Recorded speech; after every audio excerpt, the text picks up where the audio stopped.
Hi, my name is Eduardo, and today I'm responding to Joshua's claim that smartphones have had a negative effect on society. His secondary claims were that smartphones are detrimental to learning and growth, smartphones are detrimental to one's emotional and physical health, and smartphones bring productivity to a halt. Now, smartphones are not entirely detrimental to learning and growth. He speaks about having phones taking over, like basically acting as a babysitter, but it's the parent's choice that they rather keep their child entertained using a smartphone instead of interacting with them. The problem is not how much time is spent on a smartphone, rather it is what the smartphone is being used for. According to Aaron Smith, Associate Director of Research at Pew Research Center located in Washington, D.C., conducted research that showed what the use of smartphones mainly consisted of. While he concluded that young adults do spend a large amount of their time on social media, Smith also stated that smartphones are also used for a wide range of other users that include looking over class notes, looking up job info, and finding out about health conditions. All of these are not detrimental to learning and growth. Instead, they are actually helping smartphone users expand their knowledge on certain things. Second, smartphones can be used to boost self-esteem and can be used to aid oneself in living a healthier lifestyle. Joshua claims that smartphones, they're causing cyberbullying, but the main use of smartphones may in fact boost self-esteem. According to CNN, researchers at Cornell University who conducted the study say looking at Facebook, where we all tend to put our best digital foot forward, appears to provide a quick ego boost. The study consisted of a group of students looking at themselves on the screen for a few minutes and then being on social media for a few minutes, and the response to how they felt about themselves was recorded. Those students on Facebook provided more positive feedback about themselves, further leading to the belief that Facebook, or more general social media within a smartphone, in fact can help boost one's emotional status. ShareCare came up with 6 clever ways that your smartphone can make you healthy. Those 6 ways are: set up healthy appointments, use your timer, track your progress, manage a medical condition, eat healthy, and motivate yourself.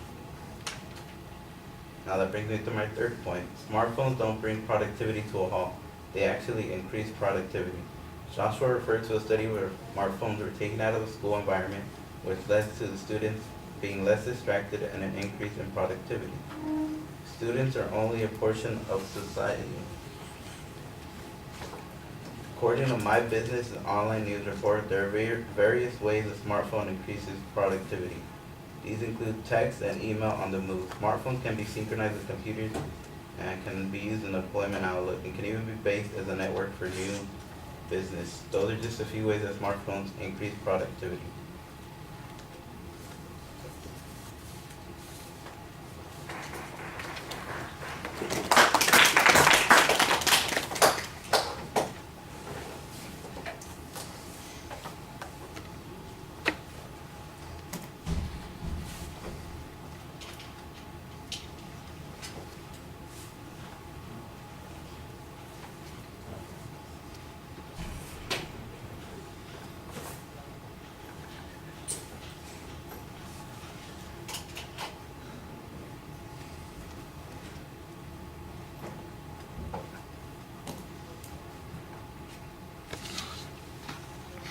All right, several things that are pretty solid. The organizational issues are clear. You respond to each point in a pretty distinct way, although on the second point, I didn't realize that you had gotten to the second point. I see that it applies to the second point, so your labeling could be a little bit clearer on that, but the first and the third points were very clearly labeled.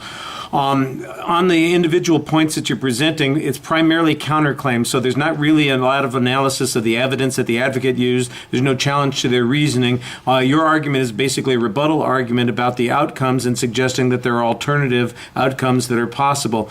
I didn't get any statistical comparison, so I don't know which one to weigh more heavily. There's just a general list of positive things, for instance, on the first point, that might be beneficial for the use of smartphones in growth and learning.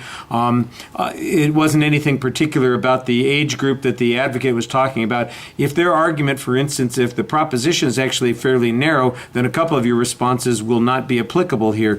If it's as broad as you described it, then I think you're in a little bit better shape, because there are more broad-based issues to be considering in that context. And to say that there are negatives in one section doesn't necessarily mean that by in the large part, there aren't positive benefits that offset that. But I think you need to make that claim a little bit more clearly. On the second issue, that's basically where you make a counterclaim about self-esteem, and that's supposed to be the response to bullying. It may be applicable. It might have some way of diminishing that argument, but I'm not sure that it's mutually exclusive to the claim that's being presented there. And if it mitigates it only a little bit.